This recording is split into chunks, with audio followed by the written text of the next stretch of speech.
नमस्कार दोस्तों। 5 बजने में बस 1-2 मिनट बाकी हैं, तो इसलिए अब बात शुरू की जाए। ज्ञान प्रकाश श्रीवास्तव जी हमसे जुड़ चुके हैं। योगेश कुमार गुप्ता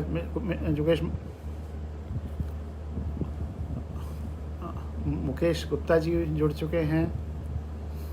अंकित पांडे जी जुड़ चुके हैं।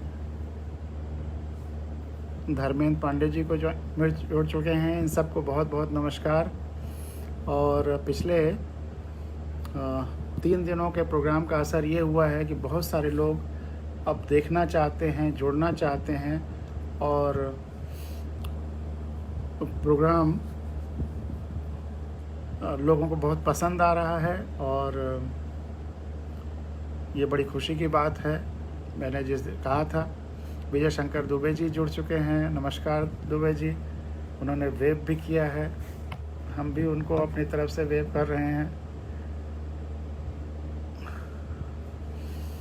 और हम ये चाहेंगे कि यह जीवंत संवाद हो। आप अपनी तरफ से जो आपके विचार हों, हमारी बातें सुन करके, या अन्यथा आपके कोई सुझाव हों, उनको ज़रूर इस मैसेज के साथ देते रहिए। हम मैसेज पे ध्यान रख रहे हैं, और जैसे जैसे आपके सुझाव आएंगे उस पर भी चर्चा करेंगे। समय 5 ही बजे का रखा जाए, या समय में भी कोई परिवर्तन की ज़रूरत है। कुछ लोग कह रहे हैं 4 बजे से रखा जाए, कुछ लोग कह रहे हैं 6 बजे से रखा जाए। तो गौतम लोढ़ा जी के लोग भी देख रहे हैं, ये बड़ी खुशी की बात है। नमस्कार लोढ़ा परिवार को मेरी तरफ से।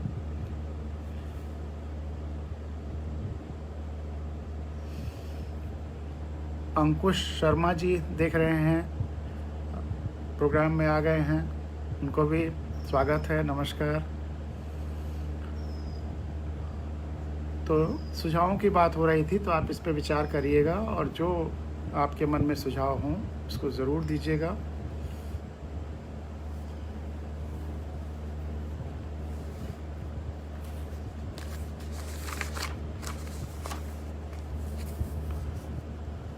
मोटे तौर पर जो आज की हमारे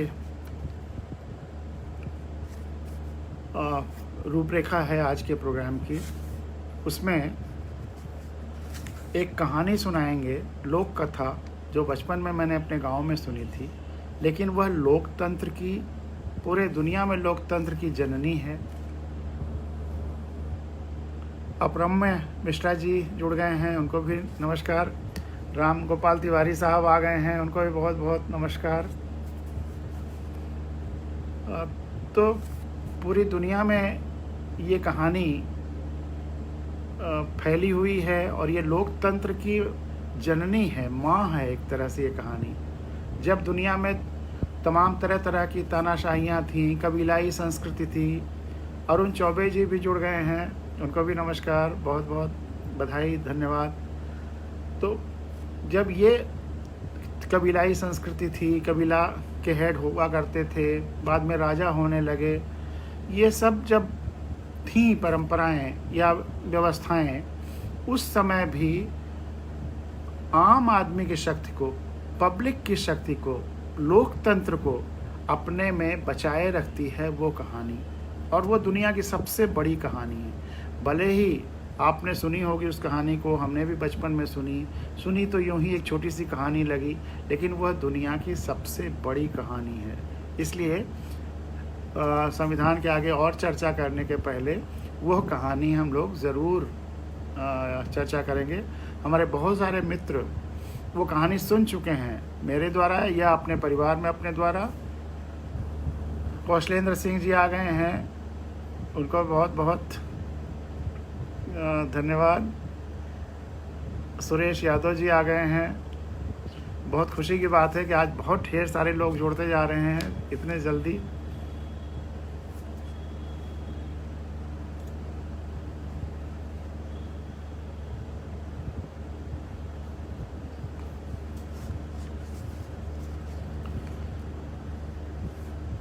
तो इस तरह से वो कहानी जो कहीं ना कहीं उपजी होगी किसी व्यक्ति के द्वारा किसी गांव में लोक कथा की उपज कहाँ होती है, लोक गीतों की उपज कहाँ होती है, आप कह नहीं सकते। लेकिन उनमें इतनी ताकत होती है कि एक पीढ़ी दूसरी पीढ़ी तक देती चली जाती है, और वो यूं ही बिना किताबों के याददाश्त के द्वारा लिखित रूप में ना भी हों तो वो चलती जाती हैं। इस धनंजय कुशवाहा जी भी आ गए हैं, उनका भी बहुत बहुत स्वागत है, नमस्कार। तो इस कहानी की खूबी ये है कि ये पूरी दुनिया में फैल गई। तो सोचिए, किसी एक गांव से दूसरे गांव, दूसरे गांव से दूसरे गांव यात्रा करते हुए हजारों लाखों साल में पूरी दुनिया में ये कहानी छा जाती है। और किसी जब छापे खाने नहीं थे, फेस टाइम नहीं था, यूट्यूब नहीं था, मीडिया नहीं था, किताबें नहीं थी, अखबार नहीं थे, फेसबुक लाइव नहीं था, उसके बाद भी जैसा मैंने कहा, एक पीढ़ी से दूसरी पीढ़ी और एक गांव से दूसरे गांव, यह पूरी दुनिया में फैल गई। और एक पीढ़ी जब दूसरी पीढ़ी को कुछ देती है तो समझिए उसमें कोई ताकत होती है, जीवन का कोई बहुत बड़ा रहस्य छिपा होता है, जिसकी वजह से वो बिना किताबों के पासान होता चला जाता है। तो इसलिए ये कहानी बहुत महत्वपूर्ण है। इसके इतने अर्थ हैं कि आप जितना ही इस कहानी में डूबेंगे आपको उतना ही आनंद आएगा। तो 5 बज गया है, इसलिए अब कहानी शुरू की जाए। कहानी शुरू करने के पहले हम लोग एक बार फिर अभी गायत्री मंत्र का जो हिंदी अनुवाद है उसको मैं पढ़ता हूँ, क्योंकि वह विशुद्ध आध्यात्मिक मंत्र है, किसी धर्म से उसका कोई लेना देना नहीं है। करीब करीब सारे धर्मों में उस गायत्री मंत्र का अनुवाद मिलता है, जैसा मैंने पहले दिन कहा था। अगर इसका संस्कृत, मैं हिंदी में कह रहा हूँ, अगर संस्कृत में ट्रांसलेशन कर दिया जाए तो गायत्री मंत्र, अरबी फारसी में ट्रांसलेशन कर दिया जाए तो कुरान शरीफ का सूरह है फातिहा। तो यह सार्वभौमिक मंत्र है, पूरी धरती और पूरी सृष्टि का मंत्र है। और इसलिए मैं, और जैसा कि मैंने पहले दिन कहा था, बहुत सारे हमारे भाई लोग उस समय दिन नहीं थे या नहीं रहे होंगे, तो इसलिए सबके लिए बता दें कि मंत्र का अर्थ होता है जो मन पर असर करे, वह पद्धति जो मन पर असर करे वो मंत्र है, और तंत्र वह पद्धति जो तन पर असर करे, शरीर पर असर करे, शरीर को ठीक रखे, वह तंत्र है। इसके अलावा जो और अर्थ लगाए जाते हैं वह सही नहीं है। अब मन पर असर कब होगा? जब आप उसका अर्थ समझेंगे। केवल उच्चारण से मन पर असर नहीं होगा, भाव से असर होगा। तो जब तक आप उसका अर्थ नहीं समझेंगे तब तक अर्थ नहीं आएगा। इसलिए अर्थ जानना ज़रूरी है। इसीलिए मैं हिंदी में गायत्री मंत्र एक पद के रूप में जो मैंने ट्रांसलेट किया है, जो मैं अपनी हर किताब में देता हूँ, वह सबसे पहले आपके सामने रखता हूँ, फिर अपनी चर्चा आगे बढ़ाएंगे, उस कहानी पर आएंगे। विनाशक, उपासना योग्य प्राण प्रिय, वह जनक प्रेरक प्रकाशक। उपासना योग्य प्राण प्रिय, वह जनक प्रेरक प्रकाशक। ध्यान करें उस तेज का जो है विशुद्ध विज्ञान स्वरूप, करे हमारी बुद्धियों को प्रेरित शुभ कार्यों के अनुरूप। गायत्री मंत्र अपने अंदर से आवाहन करना है शुभ कार्यों के, और अपनी शक्तियों का, अपनी बुद्धियों का, कि हमें हमेशा शुभ कार्य करने की प्रेरणा रहे। हम अपने अंदर सोचते रहें कि शुभ कार्य क्या है, और यही शक्ति हम उस जनक प्रेरक प्रकाशक परमात्मा से भी कह रहे हैं कि वह हमारी बुद्धियों को और हमारी शक्तियों को शुभ कार्यों की तरफ ले चले। तो ये सेल्फ मोटिवेटिंग फोर्स है। सेल्फ मोटिवेशन के लिए ये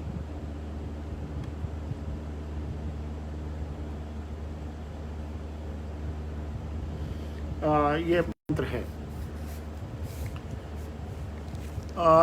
तो जिस कहानी की चर्चा हो रही थी वो कहानी आपने सुनी होगी। मैं तो केवल कराऊंगा और उसके बाद जो उसके निहितार्थ हैं वो आपके सामने रखूंगा।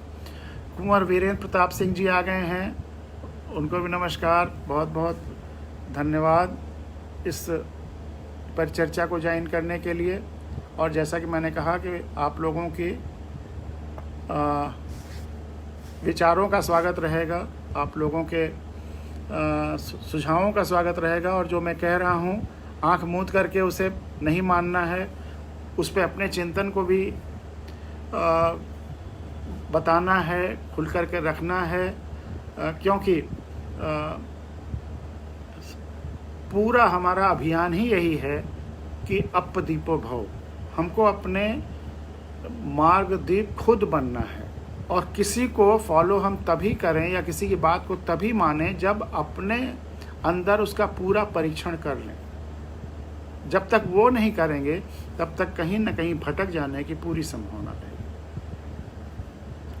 तो कहानी, लोक कथा जो मैंने अपने गांव में सुनी,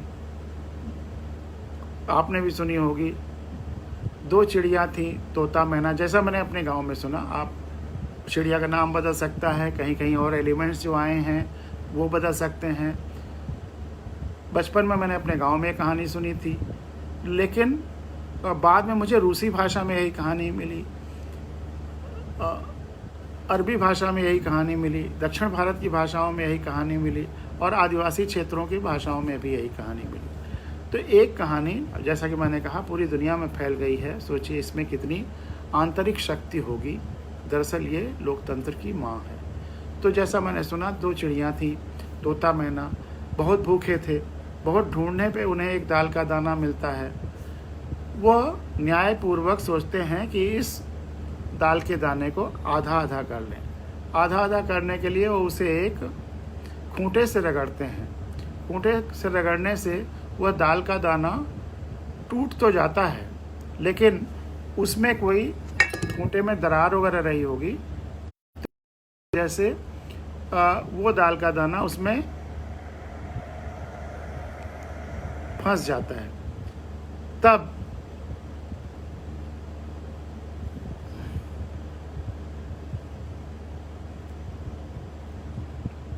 एक मिनट, जरा नेटवर्क में थोड़ी सी प्रॉब्लम आ रही है, मैं इसको सॉल्व कर लूँ। तुरंत आ रहे हैं।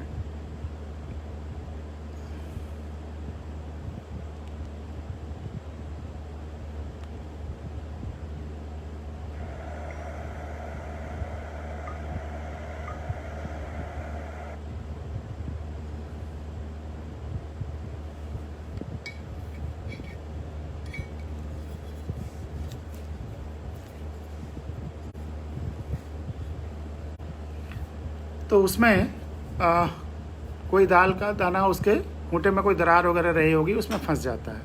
अब जब तोता नहीं निकाल पाता है तो वो बढ़ई के पास जाता है और बढ़ई से प्रार्थना करता है, गुजारिश करता है, रिक्वेस्ट करता है, जैसा मैंने अपने गांव की भाषा में सुना अवधि में, कि बढ़ई बढ़ई खूंटा चीरो, खूंटे में दाल बा, का खाई का पी का लय परदेश जाई। वो बढ़ई से रिक्वेस्ट करता है, लेकिन बढ़ई उसको दुत्कारता है कि हट तोते, तुम्हारे छोटे से दाल के दाने के लिए हम खूंटा क्यों चीरें। अब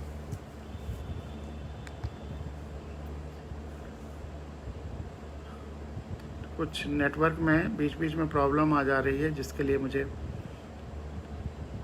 क्षमा करेंगे। मैं सेट कर रहा हूँ।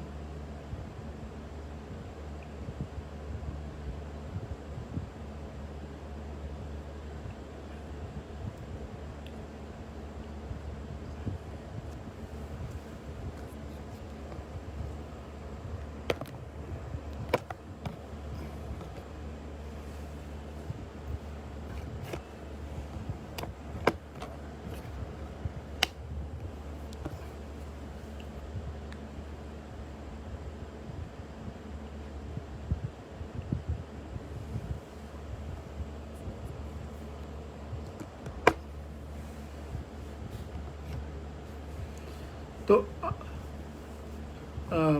बढ़ई से रिक्वेस्ट करता है।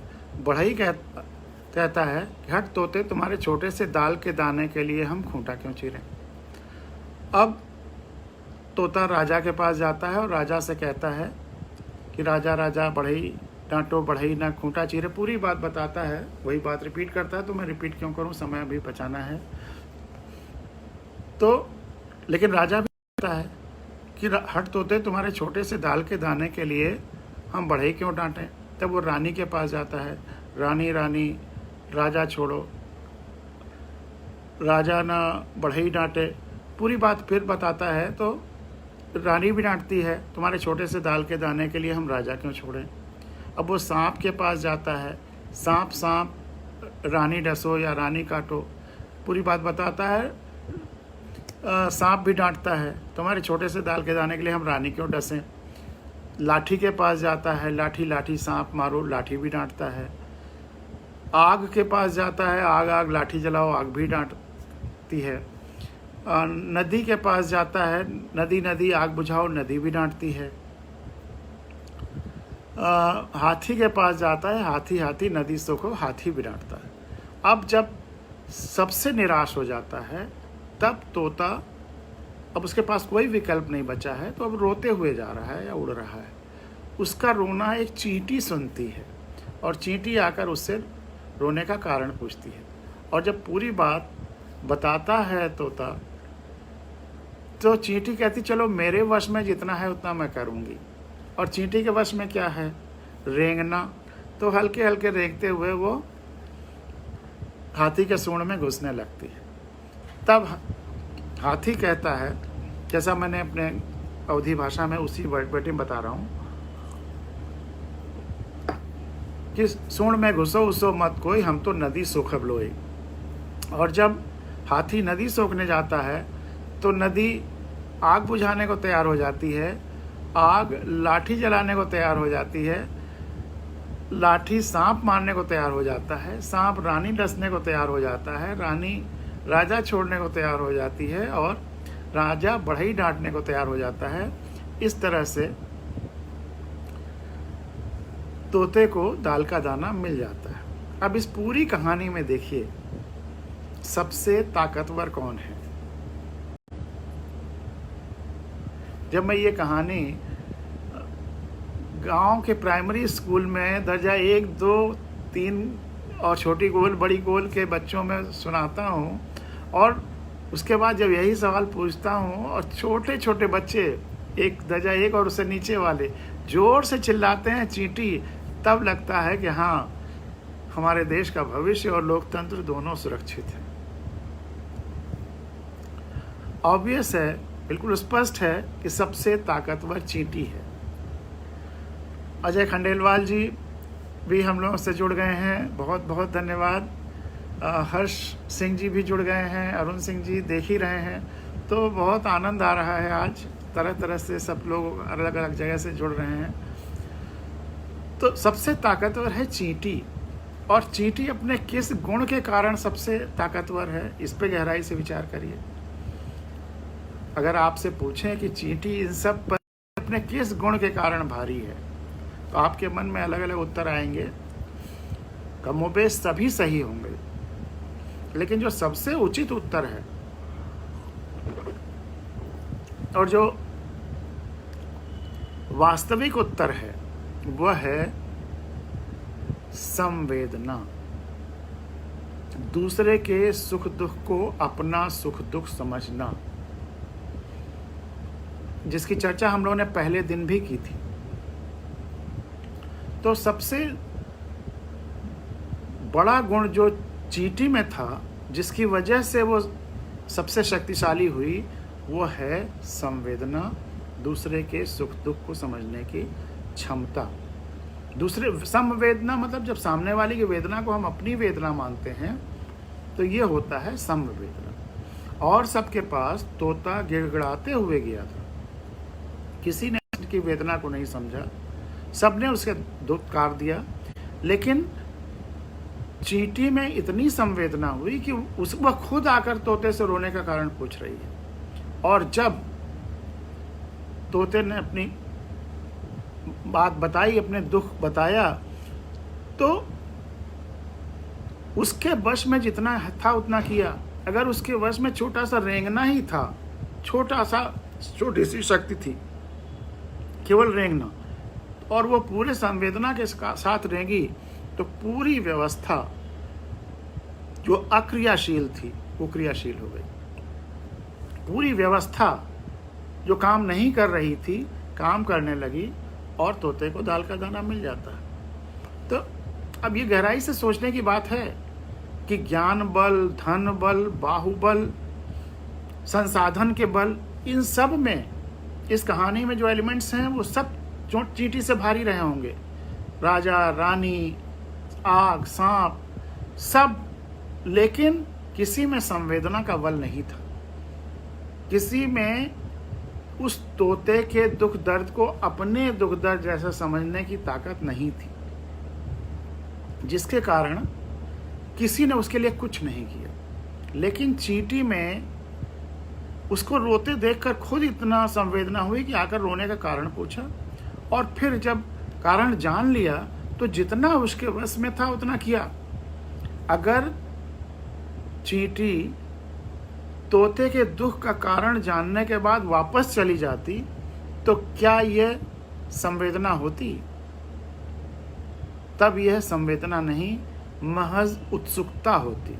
वह जानने के लिए आई थी कि क्यों तोता रो रहा है। लेकिन आप आज भी देखेंगे सड़क पर कोई घायल, ढेर सारे लोग उसको घायल घेरे रहते हैं, लेकिन कोई उसको हॉस्पिटल पहुंचाने के लिए तैयार नहीं होता। सब तमाशा देखने आते हैं। तो ये जो तमाशा देखना, उत्सुकता, क्यूरियोसिटी, इसकी वजह से केवल लोग इकट्ठे होते हैं, ना कि मदद करने के लिए। चींटी ने उत्सुकता बस नहीं आई थी, संवेदना बस आई थी, तो इसलिए उसके वश में जितना था उतना किया। उसने ये नहीं सोचा कि हमारे छोटा सा हल्का सा रेंगने से क्या होगा। आज कोई बात होती है तो हम लोग ये सोच लेते हैं कि अरे हमारे अकेले करने से क्या होगा। चींटी ने अगर यही सोचा होता तो उसको दाल का दाना नहीं मिलता। तो चींटी शक्तिशाली इसीलिए है कि उसमें संवेदना का बल है, और वह कारण जानने के बाद जितना उसके वश में था उतना किया। अब लोकतंत्र के सिलसिले में इस कहानी को देखें तो चींटी है कौन? आप गहराई से सोचिए कि चींटी है कौन। इस कहानी के पायदान में जो सबसे छोटा एलिमेंट है वो है चींटी। इसी तरह से अगर समाज में देखें तो समाज के स्ट्रक्चर्स के में जिसको हम आम आदमी कहते हैं वही सबसे शक्तिशाली है। हर व्यक्ति दरअसल शक्तिशाली है, लेकिन शर्त क्या है? चींटी की तरह से उसमें संवेदना होने की जरूरत है। जिसमें भी संवेदना है वह शक्तिशाली है, वह पूरे सिस्टम को बदल सकता है।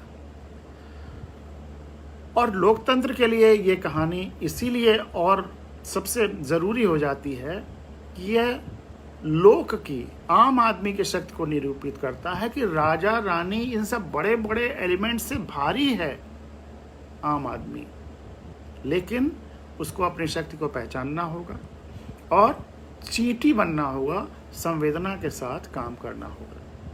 तो आज भी हम भारत के लोग अगर पूरी संवेदना के साथ काम करें उस चींटी की तरह से, तो क्या नहीं हो सकता है। पूरा सिस्टम जो हमारा काम नहीं कर रहा है वह काम करना शुरू कर देगा। और चींटी को तो हाथी के सूंड में घुसना पड़ा। आज हमें हमारा संविधान शक्ति देता है कि हम देश के मालिक हैं, देश की बागडोर हमारे हाथ में है, हम भारत के लोगों के हाथ में है, और हमें तो केवल बैलेट बॉक्स तक जाना है। हमें सही प्रतिनिधि चुनना है चींटी जैसों का। हमें चींटी, उस संवेदनशील चींटी जैसे लोगों को तलाश करके उनको जिताना है, उनको वोट देना है और खुद चींटी बनना है, तब हम ताकतवर बनेंगे। तो वोट लोक की शक्ति को जब जैसा मैंने शुरुआत में कहा था कि जब तानाशाहियाँ थीं, राजा थे या कबीलाई संस्कृति थी, उस समय भी आम आदमी की, एक आम व्यक्ति की ताकत को यह कहानी निरूपित करती है। लोकतंत्र की, लोकतंत्र मतलब जनता के शक्ति और जनता की शक्ति से उपजी हुई तंत्र या व्यवस्था। दो शब्द डेमोक्रेसी के लिए बहुत महत्वपूर्ण है। लोकतंत्र जनता से उपजा हुआ तंत्र, और गणराज्य जनता का राज्य। तो ये कहानी बहुत ज़्यादा सार्थक हो जाती है क्योंकि यह जनता की शक्ति को दिखाती है। बच्चों को स्कूलों में जाकर के ये कहानी ज़रूर सुनाते हैं, क्योंकि बच्चों के आगे बढ़ने के लिए, बच्चों को शक्तिशाली होने के लिए, बच्चों को सफल होने के लिए, बच्चे को मोटिवेशन के लिए इससे बड़ी और कहानी नहीं हो सकती। एक चींटी अगर पूरी संवेदना से रेंगती भी है, जो उसके वश में है उतना करती है, तो पूरा सिस्टम बदल देती है। जो वह चाहती है वो हो जाता है। उसी तरह से अगर बच्चे, स्कूल के बच्चे या जो भी बच्चे हैं, अगर वो पूरी संवेदना के साथ जो उनके वश में है उतना लगातार करते रहेंगे, तो निश्चित है कि जो उनके सपने हैं वो पूरे हो जाएंगे, जो वो बनना चाहते हैं वो बन जाएंगे, जैसा समाज बनाना चाहते हैं वो बन जाएगा, जैसा देश बनाना चाहते हैं बन जाएगा, जैसी धरती बनाना चाहते हैं बन जाएगा, जैसी प्रकृति और पर्यावरण बनाना चाहते हैं बन जाएगा। सब कुछ हो जाएगा, लेकिन उसके लिए ज़रूरी है कि हम संवेदना और जो हमारे वश में है वो करें। पूरी संवेदना के साथ किया गया एक छोटा सा भी काम बहुत बड़े परिवर्तन ले आता है, जैसा इस कहानी में आया। और जैसे एक छोटा सा स्विच दबाने से बहुत बड़ी बड़ी मशीनें चल जाती हैं, वैसे पूरी संवेदना के साथ किया गया एक छोटा सा भी काम, ये मैं बार बार कहता हूँ कि पूरी संवेदना के साथ किया गया एक छोटा सा भी काम का असर स्विच की जैसे होता है। जैसे प्रकृति फिर उसमें आपको सहयोग करने लगती है और चमत्कार होता है, जो आप सोच भी नहीं सकते वो होता है। तो इसलिए हमको संवेदनशील होना होगा और अपनी शक्ति को पहचानना होगा और अपनी शक्ति का इस्तेमाल करना होगा। आजकल बहुत सारे लोग कहते हैं कि हम नोटा दबाएंगे।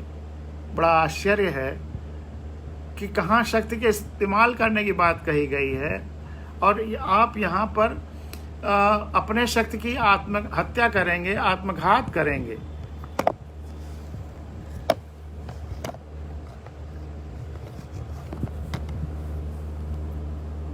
कहीं कहीं पे थोड़ी सी प्रॉब्लम आ जा रही है, इसलिए दोबारा ऑन करना पड़ रहा है। इसके लिए थोड़ा क्षमा करिएगा।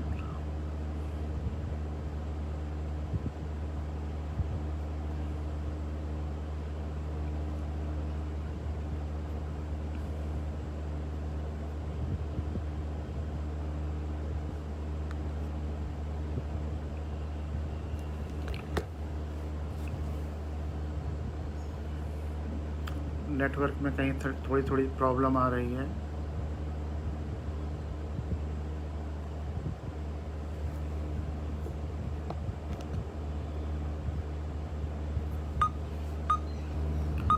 तो मैं यही कह रहा था कि बच्चों के लिए कहानी बहुत महत्वपूर्ण हो जाती है कि अगर वो पूरी संवेदना के साथ, मतलब ये है कि जो भी वो पढ़ाई कर रहे हैं, जो भी अपनी शक्ति अर्जित करते हैं, वो केवल अपने स्वार्थ के लिए नहीं, जबकि सबके लिए, सब दूसरों के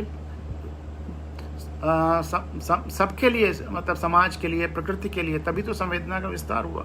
सबके लिए करते हैं तो शक्ति अपने आप आती चली जाती है और चमत्कार होने लगता है। संवेदना पर मेरी वो छोटी सी कविता है, बहुत लोगों ने सुनी होगी, लेकिन वो सच है और प्रैक्टिकल है।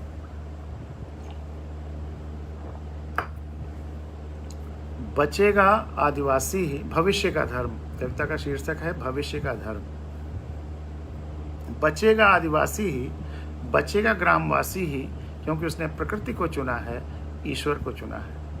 अब देखिए, ये लाइनें आपको चौंका सकती हैं, लेकिन ये सच है कि वनवासी राम तो रावण को हरा देते हैं, वनवासी राम तो रावण को हरा देते हैं, लेकिन अयोध्या के राजा राम को वनवासी लवकुश से हारना पड़ता है।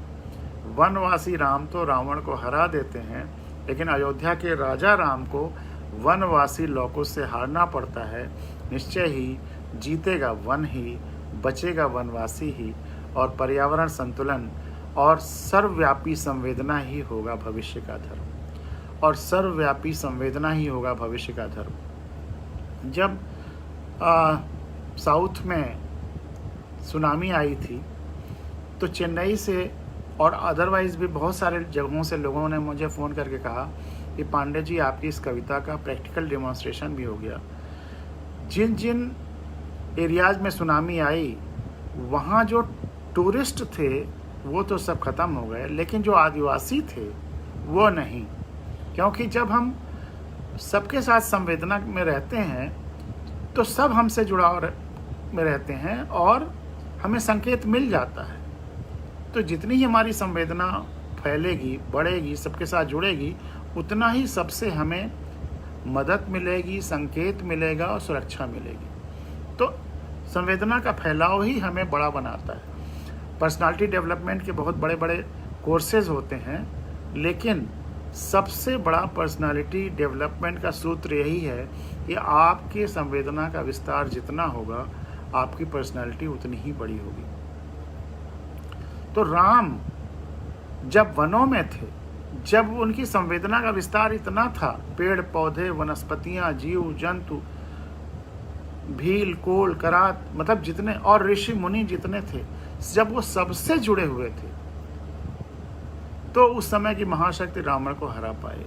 लेकिन जब वो सीमित होकर के एक राजगद्दी तक हो गए तो फिर वन से, पर्यावरण से, प्रकृति से जुड़े हुए दो बच्चों से हारने की स्थिति आ गई। तो शक्ति व्यक्ति में नहीं, उसके जुड़ाव में, उसके संवेदना के विस्तार में होता है। जितना ही विराट संवेदना होती है उतनी ही विराट पर्सनालिटी होती चली जाती है। हमें अगर अपनी पर्सनालिटी डेवलपमेंट करना है तो उसका पहला सूत्र ये है कि हमें अपने संवेदना का विस्तार करना होगा। अगर हम अपनी संवेदना का विस्तार नहीं करते हैं, सीमित करते हैं, तो हमारी पर्सनालिटी उतनी ही छोटी होती चली जाती। राम की पर्सनालिटी के विस्तार का आलम यह है कि वो मनुष्यों से ही नहीं, पेड़ों, पौधों, वनस्पतियों सबसे संवाद करते थे। हे खगमृग, हे मधुकर श्रेणी, तुम देखी सीता मृग नैनी। सबसे संवाद करना, और सबसे संवाद हो सकता है।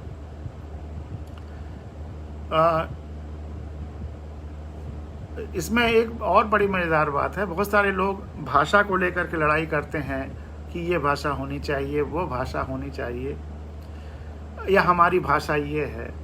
मजे की बात यह है कि हमेशा भाषा, मतलब चौंकाने वाली बात आपको लग सकती है कि हमेशा भाषा सामने वाले की होती है, आपकी कोई भाषा नहीं होती। आप जिससे बातचीत कर रहे होते हैं उसी की, जो वो भाषा जानता है, आपको उसी की भाषा में बात करना होता है। अपनी भाषा में आप बात कर रहे हो, सामने वाला ना समझे तो क्या है? तो सामने वाले की भाषा ही वास्तविक कम्युनिकेशन की भाषा है। अगर आप अपनी बात पहुंचाना चाहते हैं सामने वाले को, तो उसकी भाषा में बात करनी होगी। अगर आप पेड़ पौधों से बात करनी है, तुलसीदास ने तो इसको ट्रांसलेट करके कह दिया कि राम ऐसा कह रहे थे। दरअसल खग मृग से उनकी भाषा में, पेड़ पौधों से उनकी भाषा में बात करते हैं, और सबकी भाषा होती है। पेड़ की फूल, पत्ती, टहनियाँ, ये सब कहीं ना कहीं संवाद करती हैं। अगर आपको पेड़ से संवाद करना है तो उनके स्पर्श से, उनको फूल देख करके, उनकी मुरझाती हुई टहनियाँ, उनकी झुकती हुई डालें, सब कुछ ना कुछ कहती हैं। आपको उनसे संवाद उस तरह से करना। जानवरों से संवाद के तो आप गांव में अगर रहते हैं तो देखते हैं बैलों से, हम लोग उस समय हाथी थे तो हाथियों से कैसे संवाद करते थे। सबकी भाषा है, और हम अगर बुद्धि में श्रेष्ठ हैं तो हमें सबकी भाषा को सीखना होगा, समझना होगा, तभी हम संवाद कर सकेंगे। और जितना ही हम संवाद कर पाएंगे उतना ही आज थोड़ा प्रॉब्लम है।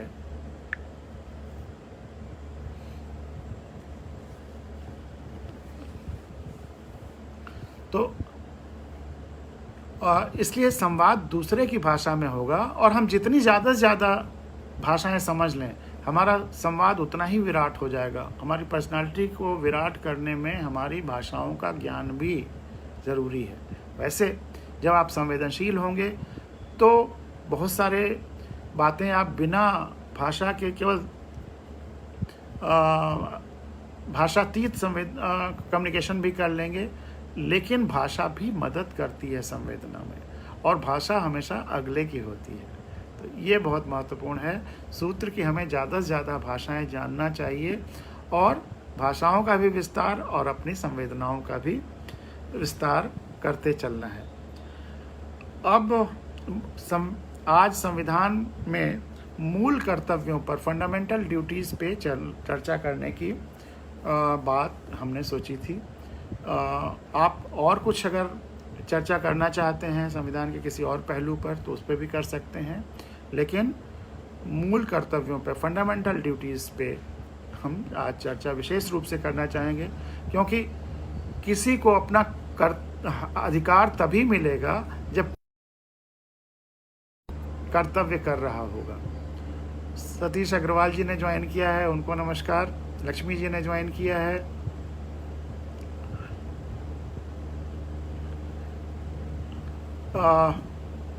तो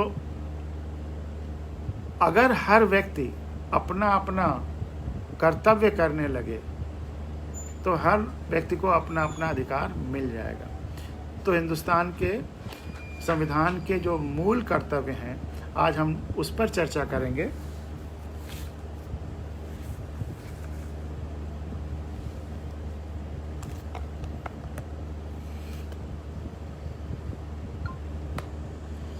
जरा इन दोनों पे जियो फाइबर लगवा दो, रेजिस्टेंस है जिसकी वजह से बार बार कट जा रहा है। इसलिए संवाद प्रोफेसर करवा दो, जहाँ से भी हम बुला करके करा दो। मेरे से कोई हो नहीं पा रहा, या तुम अगर कर दो, प्रभु का नंबर ले करके निकाल के ऑफ कर दो। रिकॉर्डेड आ रहा होगा, ऑफ कर दें। तो मूल कर्तव्यों पर आते हैं। पहले मैंने बताया था एक दिन कि जो संविधान में लिखे हुए शब्द हैं, जो बातें हैं, वही इस देश के कानून हैं। संविधान बनाया किसने? हम भारत के लोगों ने। माध्यम कौन बना? हमारी चुनी हुई संविधान सभा, जिसमें 389 मेंबर थे, और ये कितने दिन में बन के तैयार हुआ? लगभग 3 साल, 2 साल 11 महीने 17 दिन की लोगों की तपस्या, जिसमें उन्होंने सारे भारत के सभी जगह के लोगों से संपर्क किया, पढ़ा दुनिया भर का संविधान, अपनी संस्कृति, अपनी परंपराएं, सब कुछ अध्ययन करने के बाद एक आदर्श व्यवस्था दी जो कि के नागरिक को खुशहाल करने के लिए है। तो उसमें जो मूल कर्तव्य हैं, हमें क्या क्या करना है, ये धारा 51 में है। पहला मूल कर्तव्य है कि भारत के प्रत्येक नागरिक को का यह कर्तव्य होगा कि वह संविधान का पालन करे और उसके आदर्शों, संस्थाओं, राष्ट्रध्वज और राष्ट्रगान का आदर करे। पहला मूल कर्तव्य है कि भारत के प्रत्येक नागरिक का यह कर्तव्य होगा कि वह संविधान का पालन करे और उसके आदर्शों, संस्थाओं, राष्ट्रध्वज और राष्ट्रगान का आदर करे। अब पालन और आदर के लिए जानना जरूरी है। तो इसलिए देश का पहला कानून है कि हर नागरिक को संविधान जानना है। तो जो संविधान जानता है वह नागरिक है, जो नहीं जानता है दरअसल वो नागरिक ही नहीं हुआ, वह महज भीड़ का हिस्सा होकर के रह गया है। और सच्चाई ये है कि अधिकांश लोग संविधान नहीं जानते हैं, इसीलिए ये भीड़ तंत्र चल रहा है। हम लोगों को ये भीड़ तंत्र को बदल करके लोकतंत्र बनाना है। ये लोकतंत्र तभी बनेगा जब सभी लोग संविधान जान जाएंगे। संविधान के बारे में तरह तरह के अनर्गल आरोप वो लोग लगाते हैं जिन्होंने संविधान पढ़ा ही नहीं। पहली बात, लोग व्यक्तियों की गलतियों को संविधान की गलतियां कह देते हैं, जबकि वह गलती संविधान में नहीं है, उस व्यक्ति में है। तो अगर व्यक्ति से आपको कोई शिकायत है तो उस व्यक्ति को बदलिए। संविधान में उसके बदलने की व्यवस्था है, लेकिन वो करिए तो सही। दूसरा, कई लोग आरोप लगा देते हैं कि हमारा संविधान विदेशों की नकल है। बिल्कुल नहीं है। लेकिन अगर हमें संविधान बनाना है और स्वतंत्र भारत में पहली बार संविधान बन रहा है, तो आप हर जगह की स्टडीज़ करेंगे, उसके बाद जो हमारे देश के लिए बेस्ट होगा उसको चुनेंगे, और फिर उसको बदलने की भी गुंजाइश है। संविधान संशोधनों की बात उनको दे दिया, संविधान संशोधनों की भी बात है, तो जो बाद में समय के अनुसार परिवर्तन की ज़रूरत होगी वो भी हो जाएगा। तो इसलिए ये बात भी लोगों की गलत है कि हमारे संविधान को दूसरे देशों की नकल है। इस पर फिर एक दिन हम लोग पूरा चर्चा करेंगे कि संविधान के बारे में लोगों की क्या क्या गलतफहमियां हैं। आज हम इसलिए ये बात यहाँ आ गई कि संविधान में जो दूसरा मूल कर्तव्य है वो है कि स्वतंत्रता के हमारे राष्ट्रीय आंदोलन को प्रेरित करने वाले उच्च आदर्शों को हृदय में संजोए रखे और उनका पालन करें। तो ये देखिए, यह जो हमारे स्वतंत्रता आंदोलन है उसके राष्ट्रीय आंदोलन को प्रेरित करने वाले उच्च आदर्शों को हृदय में संजोए रखे और पालन करे।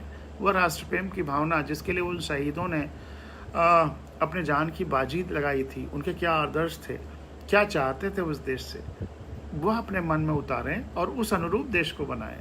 तो यह किसकी नकल है? फिर हमारी सामासिक मिलीजुली जो संस्कृति की गौरवशाली परंपरा का महत्व समझे और उसका परिरक्षण करे। ये किस देश के संविधान की नकल है? ये सब ओरिजिनल बातें हैं। हमारे संविधान में अधिकांश बातें हमारी संस्कृति के अनुरूप हैं, लेकिन जो न ठीक से संस्कृति समझते हैं या पढ़ा है और न संविधान को पढ़ा है, तो इसलिए केवल सुनी सुनाई बातें संविधान के बारे में प्रचारित करते रहते हैं।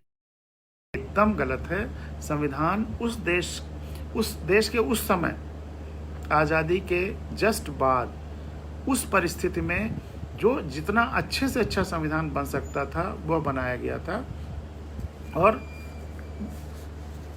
वह आज तक चल रहा है।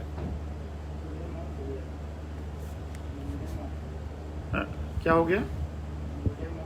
कौन सा? अच्छा, क्यों? तो रेजिस्टेंस ही लगाओ फिर।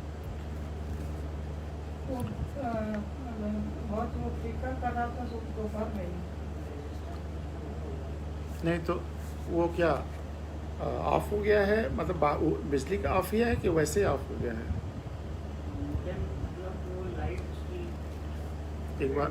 एक बार ऑन ऑफ करो।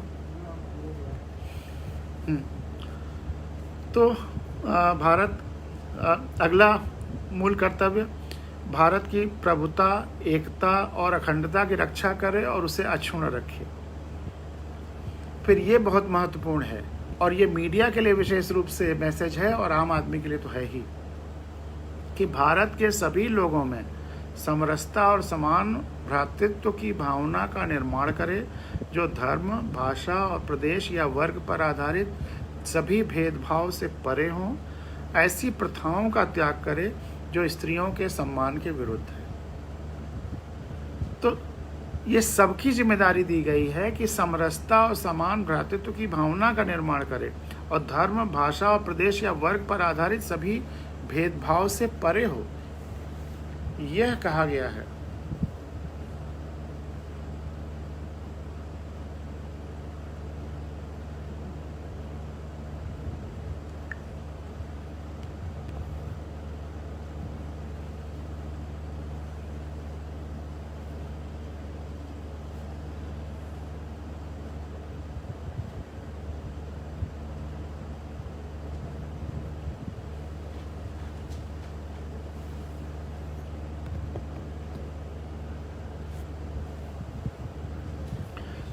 तो मीडिया में जैसे जाति किसी चीज़ कोई कहीं एक्सीडेंट हुआ तो फ़ौरन उसकी जात निकाल करके उस जात के आधार पे कमेंट करते हैं, या धर्म के आधार पे, या ऐसी बातें छापते हैं जो वैमनस्य फैलाए। एनालिसिस इलेक्शन के पहले जाति और धर्म के आधार पर एनालिसिस होती है कि किस परसेंट में कितने जाति धर्म के हैं। यह बिल्कुल नहीं होना चाहिए, ये सब असंवैधानिक है और यह चीज़ें देश के लिए ख़तरनाक हैं, जिसकी उसी की वजह से संविधान में इनको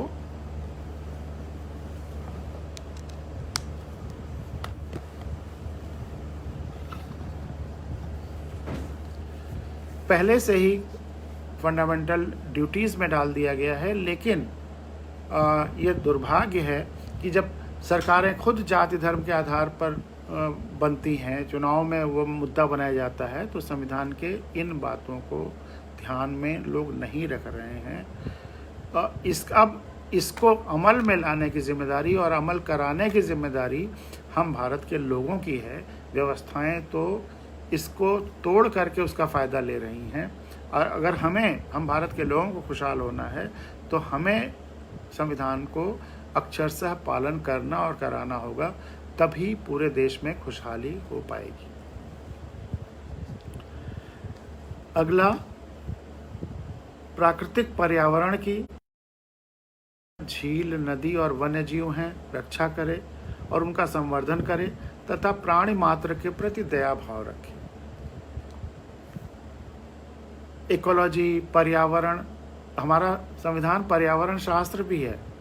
यहाँ पर तो वह व्यक्तियों के लिए यह जिम्मेदारी दे रहा है संविधान कि हम लोगों को क्या करना है, और अगर हम जो इसका काउंटर पार्ट व्यवस्थाओं को कैसे चलना है, अगर उस पे जाते हैं तो वो है नीति निर्देशक तत्व या directive principles of state policy. States को क्या पॉलिसी बनानी है, इसके लिए जो डायरेक्शंस दिए गए हैं वो नीति निर्देशक तत्व या directive principle of state policy हैं। वहाँ पर सरकारों को किस तरह से ये प्राकृतिक पर्यावरण, वन, झील, नदी, वन्य जीव, उनकी कैसे रक्षा करनी है और उनके संवर्धन और प्राणी मात्र के दया का भाव कैसे रखना है, उनकी सुरक्षा करनी है, ये वहाँ भी है। तो ये जो बातें यहाँ फंडामेंटल ड्यूटीज़ में हम नागरिकों के लिए कही गई हैं, ऐसे ही वहाँ पे उनकी fundamental duties directive principles of state policy में कही गई हैं। उसके लिए अलग से एक दिन हम लोग चर्चा करेंगे। एक बहुत महत्वपूर्ण बात है, वैज्ञानिक दृष्टिकोण मानववाद और ज्ञानार्जन तथा सुधार की भावना का विकास करे। वैज्ञानिक दृष्टिकोण रखे, अंधविश्वासों से परे हमको होना है, अंधविश्वासों पर विश्वास नहीं करना है हमको अपनी। और ये वैज्ञानिक दृष्टिकोण तभी आएगा जब हम आँख खोल करके रखेंगे। बंद आँखों से वैज्ञानिक दृष्टिकोण नहीं आएगा। मानववाद, ज्ञानार्जन और वैज्ञानिक दृष्टिकोण की भावना का विकास तभी होगा जब हम अपनी आँखों को खुला रखेंगे।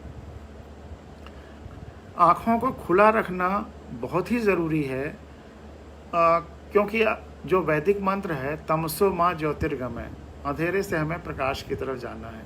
लेकिन अगर हम अंधेरे से प्रकाश की तरफ आए और आँखों को बंद करके आए तो फिर पूरी यात्रा निरर्थक हो जाएगी। इसलिए हम जिस भी यात्रा में हैं उस सफलता तभी मिलेगी जब हम अपनी आँखें खुली रखेंगे।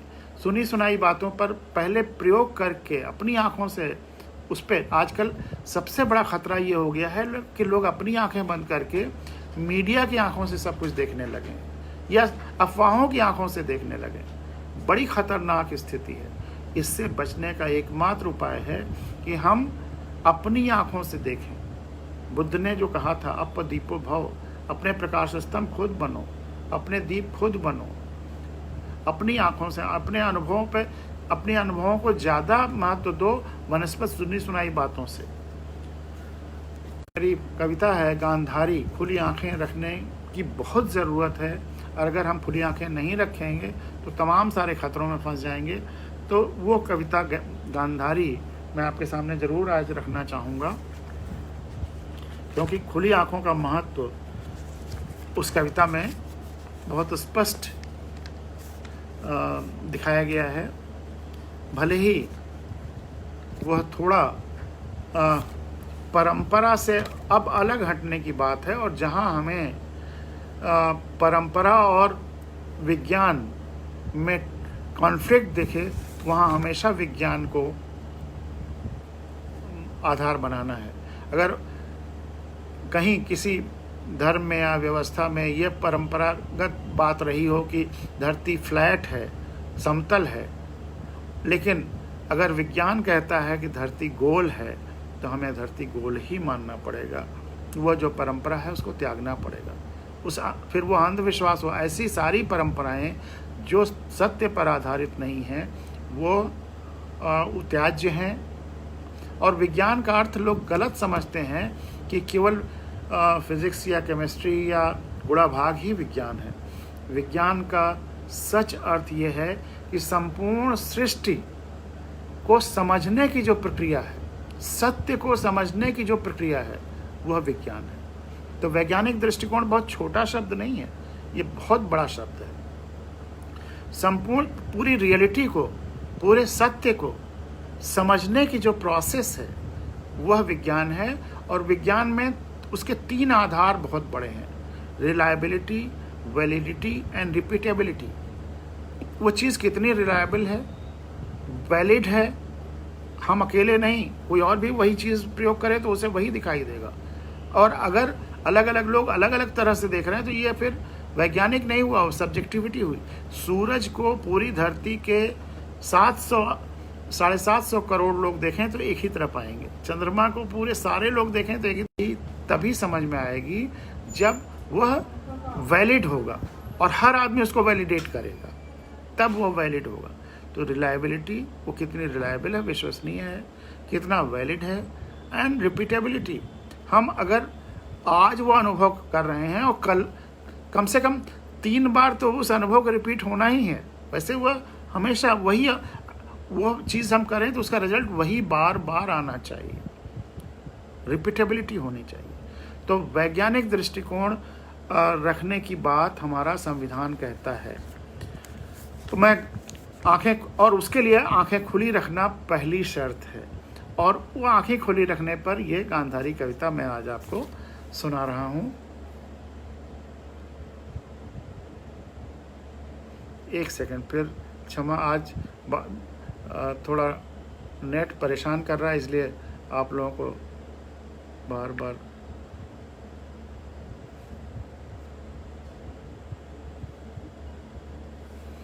तकलीफ देना पड़ रहा है। गांधारी की कविता आप सब जानते होंगे। आलोकधर द्विवेदी जी आ गए हैं, संजय उपाध्याय जी आ गए हैं, सबको नमस्कार। गांधारी की कहानी, कविता और कहानी सब जानते हैं कि क्यों उन्होंने आंखों पे पट्टी बांधी। उनके पति धृतराष्ट्र अंधे थे, तो पतिव्रत धर्म निभाने के लिए कि हम पति से अधिक कैसे देखें। तो गांधारी, तुमने अपनी आंखों पर स्वयं पट्टियां बांध ली पतिव्रत धर्म निभाने के लिए। असली पतिव्रत धर्म तो होता कि तुम अपने पति से कहती, अब मेरी आंखें तुम्हारी भी आंखें बनेंगी, वे लगातार तुम्हारी देखभाल में, रक्षा में, सेवा में रहेंगी, दुगनी शक्ति से, मेरी तरफ से भी और तुम्हारी तरफ से भी। तो दुगनी शक्ति से उन्हें अपनी आंखों का प्रयोग करना चाहिए था, और उन्होंने आंखों में पट्टी बांध ली। लेकिन अच्छा धर्म, अच्छा रास्ता दिखाया सिखाया तो तुमने। तुम्हारी माने तो पितृव्रत धर्म निभाने के लिए अंधे पिता के पुत्रों को भी आंखों पर पट्टियां बांध देनी चाहिए।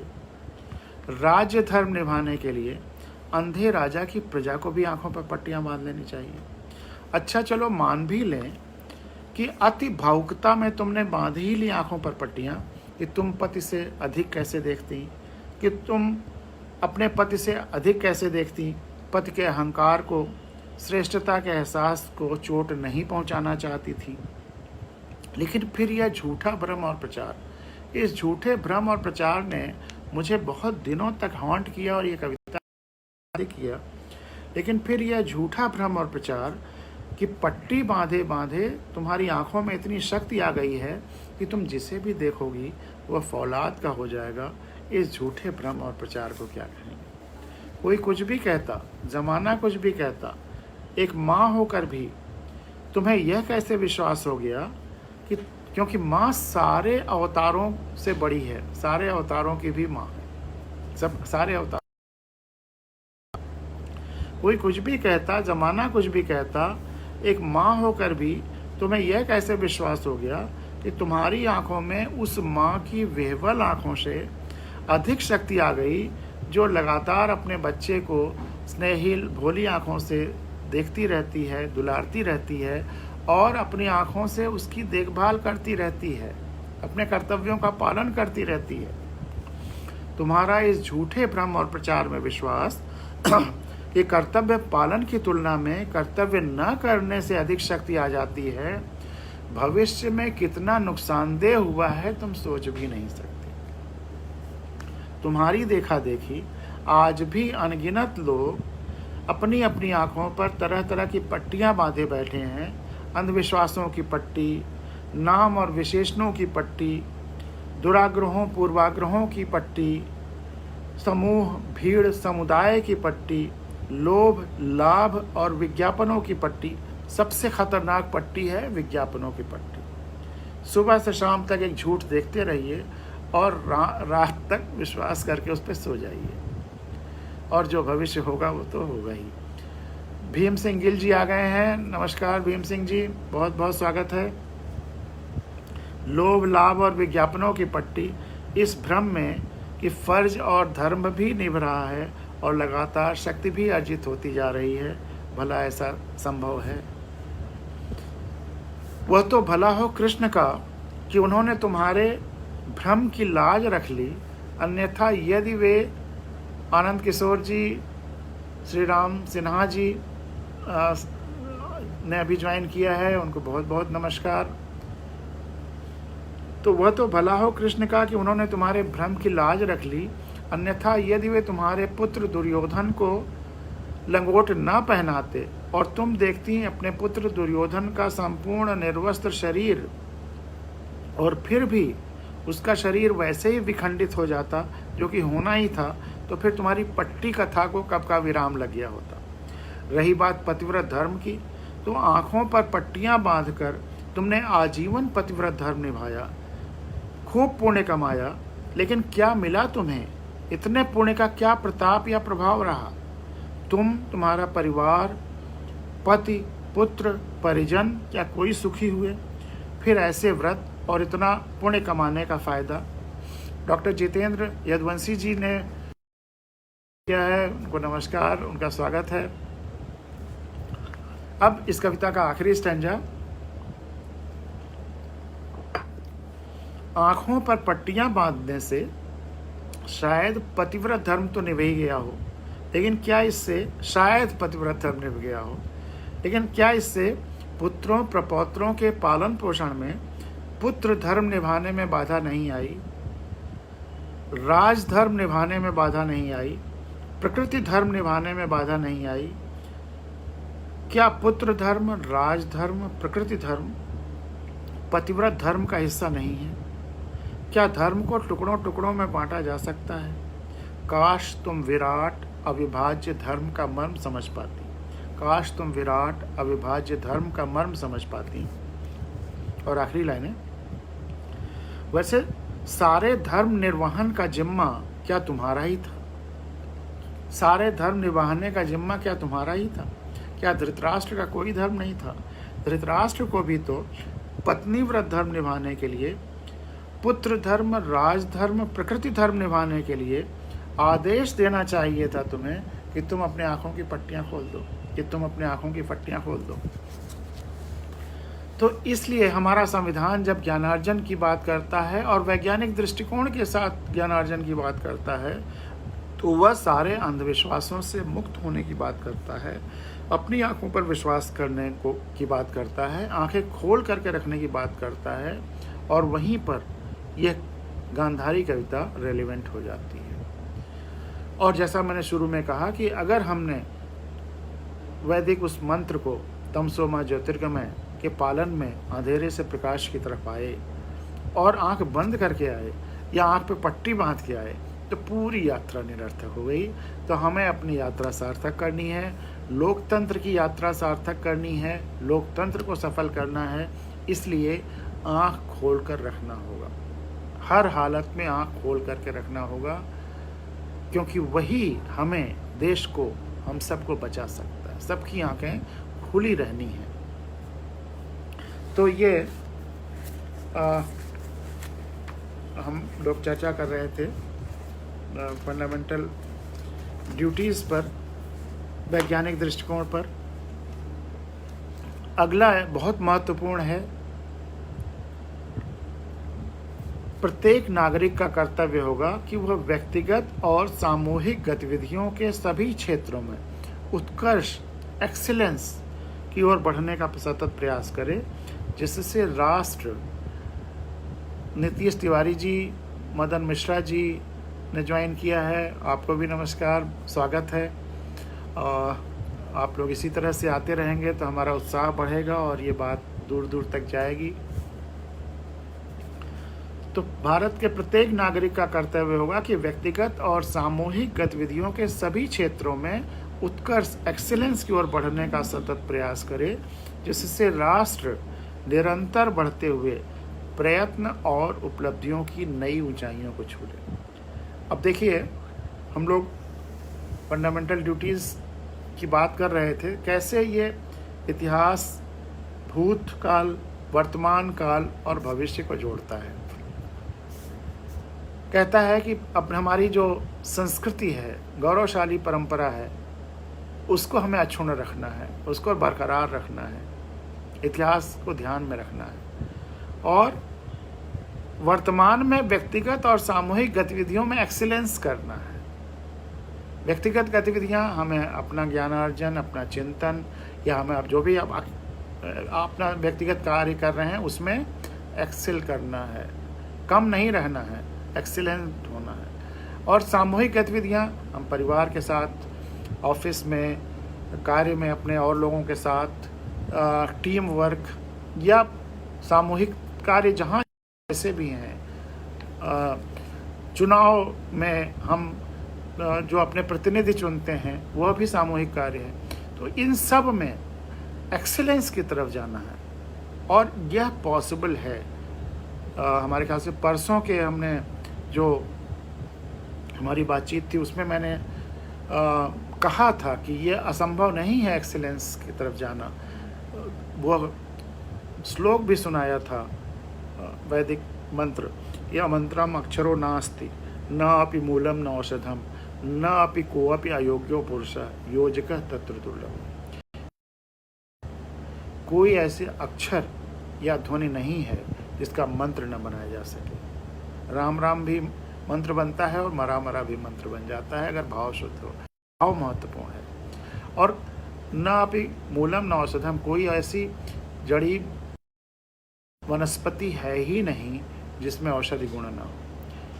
न अपि कोऽपि अयोग्यो पुरुष, इस धरती पर ईश्वर ने या सृष्टि ने किसी व्यक्ति को अयोग्य पैदा ही नहीं किया। हर व्यक्ति में विशेष गुण है, विलक्षणता है, अद्वितीयता है।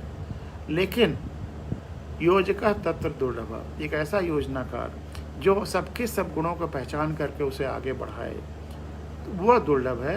वो जहाँ मिल जाता है तो एक्सीलेंस अपने आप घटित होने लगता है। उसके लिए मैंने जापान के उस टीचर की कहानी तोतो चान, जिस किताब का नाम है तोतो चान, वह बताई थी। आप सबसे आग्रह है, अगर उस दिन का आपने नहीं सुना हो तो तोतो चान किताब ज़रूर पढ़िए। शिक्षा में और व्यक्ति निर्माण में उससे बड़ी कोई किताब नहीं है। हिंदी में तो है ही, अब ये दुनिया की सारी भाषाओं में किताब है। हिंदी में नेशनल बुक ट्रस्ट ने छापा है। वह जापान के एक ऐसे ही योजक टीचर, योजिका तत्र दुर्लभ, तो ऐसा योजनाकार टीचर, ये विलक्षण टीचर की वो कहानी है जो इसी के एक स्टूडेंट ने लिखी है, जो समाज के सारे रिजेक्टेड बच्चों को लेके पढ़ाता है, लेकिन वो सब के सब जापान की टॉप मोस्ट पोजिशंस पे पहुंचते हैं। तो डिस्कार्डेड बोगी में, कभी पेड़ के नीचे। तो इसलिए किसी को रिजेक्ट नहीं किया सकता है। कहीं ना कहीं व्यवस्था का दोष है अगर कोई रिजेक्टेड फील कर रहा है या रिजेक्ट हो रहा है। किसी बच्चे को ईश्वर ने फेल करके धरती पर नहीं भेजा है। अगर उसे फेल कर रहा है या किसी बच्चे को फेल किया जाता है तो बच्चा कम फेल हो रहा है, व्यवस्था ज़्यादा फेल हो रही है। उसके लिए समाज, पेरेंट्स, टीचर सब जिम्मेदार हैं। तो वह वैसा ही टीचर की ज़रूरत है जो हर बच्चे को एक्सीलेंट बनाए। तो एजुकेशन सिस्टम को हमें एक्सीलेंट बनाना है और साथ में वह एक्सीलेंस वाली मानसिकता हर व्यक्ति में और हर बच्चे में भरनी है। वह संविधान भी भर रहा है। अगर हम संविधान जानेंगे तो एक्सीलेंस की भावना अपने आप आ जाएगी। तो व्यक्ति अपने सामूहिक गतिविधियों के सभी क्षेत्रों में उत्कर्ष की ओर बढ़ने का प्रयत्न करे, जिससे राष्ट्र बढ़ते हुए निरंतर प्रयत्न और उपलब्धि की नई ऊंचाइयों को छू ले। इसी पर व्यक्तिगत और सामूहिक गतिविधियां कैसे जुड़ी हुई हैं, मुझे एक किसान का किस्सा याद आ गया, उसकी चर्चा करते हैं।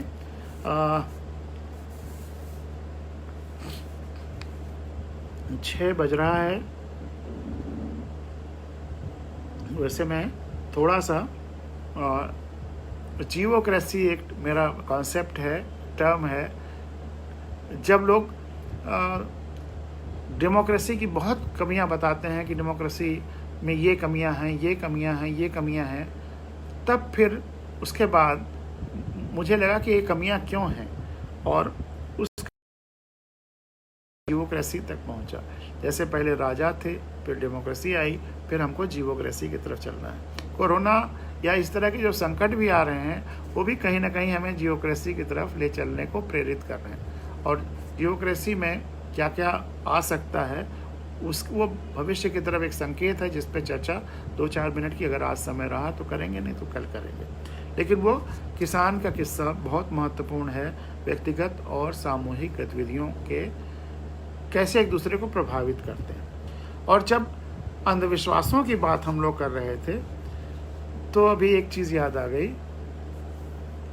कि अंधविश्वास कैसे पनपते हैं। समय के साथ अंधविश्वास कैसे पनपते हैं, आदमी कितने जल्दी अंधविश्वास बना लेता है। आपने भी देखा होगा कैसे अंधविश्वास पैदा होते हैं। आपके घर में अगर किसी महीने में या किसी दिन किसी की डेथ हो जाती है तो फिर उसको मान बना लेते हैं कि उस दिन कोई अच्छा काम नहीं करेंगे। भविष्य में उस दिन और भी लोग अच्छे बच्चे पैदा होंगे आपके परिवार में या दूसरी जगह। दूसरा, ऐसे ही एक बहुत कॉमन अंधविश्वास है कि बिल्ली अगर रास्ता काट जाती है तो लोग आगे नहीं जाते, इंतज़ार करने लगते, रुक जाते हैं कि इंतज़ार करते हैं कोई और आगे चला जाए तब हम जाएंगे, क्योंकि उन्हें विश्वास है कि जो भी बिल्ली रास्ता काटने के बाद जाएगा उसका अनिष्ट होगा। यह विचारधारा कहाँ से आई? ऐसे ही अंधविश्वास पनपते हैं। यह आज की नहीं है, ये हजारों साल पहले की मानसिकता हमारे दिमाग में कहीं कॉन्शियस अनकॉन्शियस माइंड में भरी हुई है और उसमें भी पीढ़ियां मदद करती हैं, एक पीढ़ी से दूसरे पीढ़ी तक यह चली आ रही है। ये तो जाहिर है कि बिल्ली की सूंघने की शक्ति जीवधारियों में सबसे ज़्यादा है। और जब हम कबीलों में रहते थे, जंगलों में रहते थे, कहीं हम जा रहे हैं, उस समय तो पगडंडियाँ भी कहाँ होती होंगी, क्योंकि इतनी पॉपुलेशन नहीं है कि वो जब ज़्यादा पॉपुलेशन एक रास्ते से चलती है तो पगडंडियाँ बनती हैं, तो कबीले कितने रहे होंगे। लेकिन अगर कोई जा रहा है कहीं से और बिल्ली एक सामने से भागती हुई नज़र आए तो इसका मतलब ये है कि कहीं ना कहीं कोई ख़तरनाक जानवर है जिसकी वजह से वो डर करके भाग रही है। तो जो जा रहा होता है वो सोचता है कि कहीं खतरनाक जानवर हो सकता है, इसलिए सुरक्षा इसी में है कि हम वापस लौट लें। यहाँ से शुरुआत हुई, लेकिन अब आज हम सड़क पर जा रहे हैं, हम गाड़ी में हैं, और अगर एक बिल्ली सामने से जा रही है तो कौन सा जंगली जानवर खतरनाक बगल में होगा जिससे हम डर करके वापस हो रहे हैं। और मैंने तो इस अंधविश्वास पर कभी विश्वास नहीं किया, और आज तक अगर सामने से बिल्ली गुजरी तो कभी रास्ता नहीं रोका, लेकिन आज तक कोई ईश्वर ने सब देखभाल किया, रक्षा किया। तो इसलिए इस तरह के अंधविश्वास जो केवल और केवल हजारों साल से मानसिकता में आए हुए हैं, अब उनसे मुक्ति लीजिए। ये तो ऐसे ही है कि कभी बारिश हो रही हो या तेज धूप हो, आपने छाता तान लिया है, अब वो बारिश भी नहीं हो रही है, धूप भी नहीं है, और आप छाता ताने हुए बैठे हैं। अब उससे मुक्त होइए, आंखें खोलिए, वर्तमान के हिसाब से, अपने ऑब्जर्वेशन के हिसाब से जो उचित है उसे करिए, अंधविश्वासों से मुक्त होइए। तो उस किसान के किस्से पे आते हैं, और आप लोग सोचे रहिए, अगर आपके कोई प्रश्न है, कोई और आप ऐड करना चाहते हैं, जोड़ना चाहते हैं, वो बताइए, तो मैं भी अगले 5-10 मिनट में उस पर भी चर्चा करना चाहूँगा। या कल का कोई विषय आप बताना चाहें कि कल किस विषय पर चर्चा करें, उस पर भी हम लोग चर्चा करेंगे। और अन्यथा हम लोग directive principles of state policy और नीति निर्देशक तत्व पर चर्चा करेंगे, और कुछ और जुड़ी हुई इससे बातें संविधान की। और एक कविता जो धरती जानती है, मैं आज सुनाना चाहता था, लेकिन आज चर्चा दूसरे तरह से विस्तार होती चली गई, इसलिए वो नहीं सुना पाया, वो भी कल सुनाएंगे। बहुत ज़रूरी कविता है, धरती जानती है। और लंबी कविता है, लेकिन आपको हर पद पे आनंद आएगा। और धरती से हमारा क्या रिश्ता है, कितने उसके अलग अलग शेड्स हैं, कितने अलग अलग रंग हैं धरती से हमारे रिश्ते का, वह सब स्पष्ट होता चलेगा। तो वो कविता कल मैं सुनाऊंगा। तो आज वो कहानी किसान की। एक किसान है और उसको साल दर साल सबसे ज़्यादा पर हेक्टेयर अनाज उपजाने का, या जिसको ईल्ड कहते हैं कि प्रोडक्शन पर हेक्टेयर, मतलब उपज एक क्षेत्र के हिसाब से सबसे ज़्यादा उसके यहाँ होता है। तो इसके लिए उसको हर साल दर साल इनाम मिलता है या पुरस्कार मिलता है। तो लोगों ने उससे पूछा, प्रेस वालों ने या और लोगों ने, कि भाई तुम्हारी सफलता का क्या राज है कि हर साल दर साल तुम्हें सबसे ज़्यादा सफलता मिलती है, तुम्हारे खेत में पर हेक्टेयर या पर एकड़ सबसे ज़्यादा उपज होती है। अगर हम लोग सामने बैठे होते और यही सवाल मैं पूछता कि आप बताइए उसका क्या उत्तर रहा होगा, तो आपके मन में क्या क्या उत्तर आ रहे होंगे। आपके मन में जो उत्तर आ रहे हैं सब सही है, लेकिन कुछ उसमें और जोड़ने की ज़रूरत है, तभी उसका उत्तर मिलेगा। ज़्यादातर जब मैं ये पूछता हूँ लोगों से, अपने जब बातचीत होती है, स्पीच होती है, तो लोग मुख्यतः यही बताते हैं कि सबसे इनपुट बहुत अच्छा देता होगा, बीज, खाद, पानी, तकनीक बहुत अच्छा इस्तेमाल करता होगा और ध्यान रखता होगा। बेसिकली 3 एलिमेंट्स आते हैं, टेक्नोलॉजी, इनपुट, सबसे अच्छे बीज, और बहुत ज़्यादा केयर। तीनों उत्तर सही हैं, लेकिन एक चीज़ और है जो संवेदना। राम की पर्सनालिटी इतनी बड़ी इसीलिए हुई कि उनके संवेदना का विस्तार अनंत हो गया। जिसकी संवेदना का विस्तार अनंत हो जाएगा वो अवतार हो जाएगा। राम का अवतारत्व तो उनकी संवेदना की अनंतता में ही आया। तो यहाँ पर थोड़ा सा तो संवेदना का विस्तार होना चाहिए, सामूहिकता में तो संवेदना आनी चाहिए। किसान ने कहा कि मैं अपने खेतों को जो बेस्ट देता हूँ, जो सर्वोत्तम देता हूँ, चाहे इनपुट, खाद, पानी और समय पर दवाएं, जो भी, जो बेस्ट ध्यान रखता हूँ, सबसे ज़्यादा ध्यान रखता हूँ, और जो बेस्ट टेक्नोलॉजी का इस्तेमाल करता हूँ। हम सुनिश्चित करते हैं कि हमारे खेत के आसपास के जितने और खेत हैं, हमारे पड़ोसी खेत या पड़ोसियों के खेत, उनको भी वही बेस्ट मिले, क्योंकि तब चारों तरफ बेस्ट का माहौल हो जाता है और हमारा खेत उस बेस्ट के सेंटर में होने की वजह से सर्वोत्तम हो जाता है, उत्तम में भी उत्तम हो जाता है। और इसीलिए साल दर साल हमारे खेत में उपज सबसे ज़्यादा होती है, इसलिए कि जो हमारे खेत के चारों तरफ के खेत हैं वो भले ही बीच में मेड़ बन गए हों, नेचर में कोई मेड़ नहीं है, कोई दीवार नहीं है, धरती में कोई मेड़ दीवार ये सब नहीं चलता, ये हमारे अपने स्वार्थ में चलता है। और हमारे खेत में जो पौधे उगते हैं उनमें जब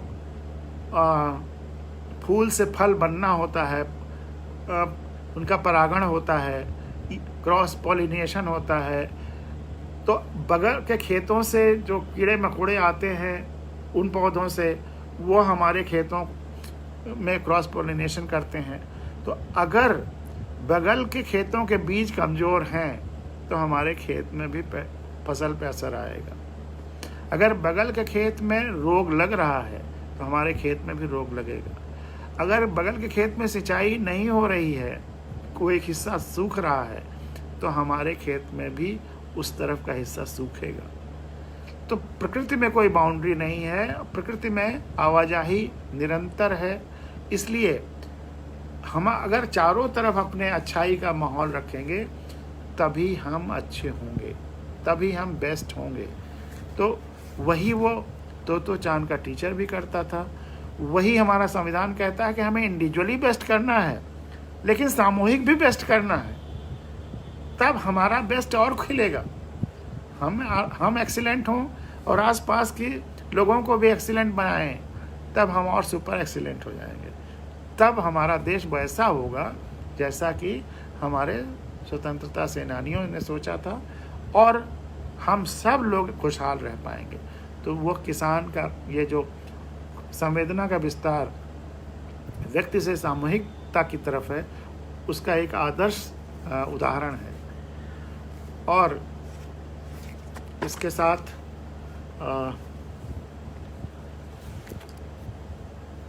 जीवोक्रेसी की तरफ हम कल चर्चा करेंगे, केवल आज थोड़ा सा उसके बारे में बता दें, फिर विस्तार से इसका और विस्तार देंगे। आप यूँ सोचिए कि व्यवस्थाएं कैसे कैसे उपजी हैं और फिर उन व्यवस्थाओं को निहित स्वार्थवश क्या क्या रूप दिया गया है। सबसे पहले जाहिर सी बात है कि पूरी धरती पर मनुष्य कबीलों के रूप में ही रहता था, जंगलों में ही इवोल्यूशन में जैसे भी हो, मनुष्य की शुरुआत जंगलों से हुई, कबीलों से हुई। फिर कबीलों में जो अपने को शक्तिशाली मानने लगे वो कबीले के सरदार होने लगे, बढ़ते बढ़ते राजा होने लगे। राजा होने पर क्षेत्र बड़ा हो गया और अगर उस क्षेत्र में कुछ उपजाऊ है, कृषि है, या कृषि ही मुख्य उस समय शुरुआत हुई, तो एग्रीकल्चर के साथ राजा की परंपरा और बढ़ गई, क्योंकि सरप्लस होने लगा। जितना आप, जब हम कबीले थे तो फल फूल इधर उधर से खाते थे, जब कृषि शुरू हुई तो जितनी हमें ज़रूरत है उससे ज़्यादा उपज की संभावना हुई। और जब सरप्लस होने लगा तो जो सबसे कबीलाई सरदार ही राजा के रूप में आ गया, क्योंकि वो सरप्लस हुआ तो लोगों से टैक्स के रूप में लेने लगा उस उपज का हिस्सा। फिर उसने सेना रखनी शुरू कर ली, तो फिर राज्य हो गया, सीमा हो गया, बाउंड्री हो गई। और अब जब राजा हुआ तो वो कोशिश करने लगा कि हमारा बेटा राजा होने लगे। यहीं से गड़बड़ी शुरू हुई। जो पहला राजा रहा होगा वो कबीले का सरदार, वो हो सकता है सबसे शक्तिशाली रहा हो, लेकिन बाद में चाहे वो निकम्मा हो, चाहे शक्तिशाली हो या ना हो, हमारा बेटा राजा हो जाए, इसकी परंपरा शुरू हुई। और फिर राजा को यह सारे उनके दरबारी होने लगे, जो लिखने पढ़ने विचार करने वाले लोग वो भी दरबार में आ गए। तो अब वह तरह तरह के नियम कानून और ईश्वरीय बातें लोगों को समझाने लगे कि राजा ही ईश्वर होता है, डिवाइन, और राजा को ईश्वर ने बनाया है। राजा अपने आप नहीं बना है, डिवाइन थ्योरी ऑफ किंगशिप आ गई कि राजा ही ईश्वर का एक प्रतीक होता है धरती पर, यहाँ तक कह दिया गया, ताकि उनका वो राज्य डिविनिटी से भी जस्टिफाइड रहे। लेकिन जब राजाओं के अत्याचार और ये सब उजागर हुए, 2-3 हजार साल लग गए, तब जा कर के तमाम सारी क्रांतियाँ हुई फ्रांस में और सब, तो तब आया कि नहीं, सत्ता तो संवेदनशील व्यक्तियों में होनी चाहिए। वो चींटी वाली कहानी जो राजतंत्र में भी कहीं ना कहीं प्रचलित थी, अंडरग्राउंड लेवल पे चल रही थी, कि वो डिवाइन थ्योरी ऑफ किंगशिप वो सब बेकार है, ज़बरदस्ती का रचा हुआ है। सत्ता तो हर व्यक्ति में है, हर व्यक्ति गरिमा में है, और सारे लोगों की जो मिला जुला ज्ञान और शक्ति है, उसका उपयोग सबके लिए, चल व्यवस्था के लिए होना चाहिए। राजा में एक व्यक्ति की शक्ति और एक व्यक्ति के ज्ञान से पूरा वो क्षेत्र चलता था, लेकिन यह विचार आने लगा कि इस क्षेत्र में रहने वाले सारे लोगों के ज्ञान और सारे लोगों के शक्तियों का इस्तेमाल इस राज्य की, इस सीमा की भलाई के लिए होना चाहिए। तब ये डेमोक्रेसी आई। डिमोस या डेमोक्रेटाई, ये ग्रीक और लैटिन वर्ड हैं जिनका अर्थ होता है लोग। तो सारे लोगों के जो तंत्र है, जो व्यवस्था है, वो डेमोक्रेसी। क्रेसी मतलब तंत्र या व्यवस्था। कहाँ एक राजा की व्यवस्था थी, अब डेमोक्रेसी आई। अभी डेमोक्रेसी की पर्जिंग हो रही है, अभी डेमोक्रेसी इवॉल्व पूरी तरह से नहीं हुई है, लेकिन हो रही है, जिसका कि कल मैंने जिक्र किया था अपने हैंडपंप वाले उदाहरण में, कि डेमोक्रेसी संविधान बनाकर स्थापित कर देना, जनतंत्र स्थापित कर देना और ज़मीन पर बोरिंग करके हैंडपंप लगा देना, दोनों एक जैसी प्रक्रियाएं हैं, ज़मीन से जुड़ने की प्रक्रियाएं।